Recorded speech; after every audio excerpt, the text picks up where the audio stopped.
In this quick video, I want to help you fix a Hotpoint dishwasher that is stuck on a cycle. And Hotpoint is owned by GE, so they both work with the same concept, and it doesn't matter how old or new your model is. You'll find that I will be able to help you. So if it's on a cycle and it's not going to the next, with your Hotpoint, first thing I want you to do is, if it's got push buttons, get your thumb and firmly press on all the buttons like this, back and forth, until you hear a cycle change. We'll go back and forth, and then if you have like a knob like this, see if you're able to turn it. Go around 3 or 4 times, go back to start. The lock, see if you're able to unlock it, and then lock it back.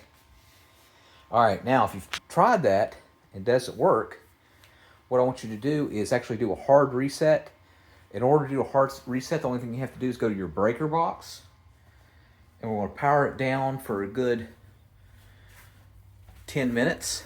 So look on your panel here on your breaker box, wherever it's located in your house or your apartment. Look to where it says kitchen and garbage or dishwasher, and then go ahead and turn it off. Keep it turned off for a good 10 minutes.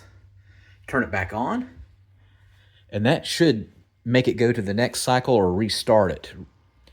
All right, after you've tried that and that doesn't work, you can reset it by just holding down. If some of them have like a reset options, while it's running, hold it down for a good 10 seconds. Don't let go.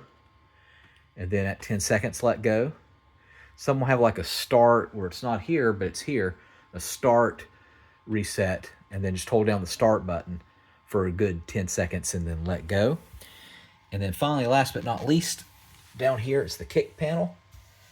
And some of them are able to pop off here on the bottom, but with this one, it had actually 4 screws on every corner.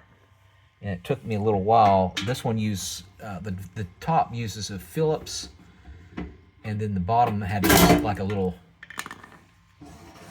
almost like a wrench. I had to get it off pliers. I use something like this. All right, right here you're going to see a reset button right here. So while the cycle is running, you'll see here on the very left that says reset.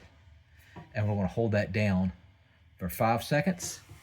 Let go, and that should start it over the cycle. All right, let me know in the comment section what model that you have, what model Hotpoint that you have, and make sure you subscribe.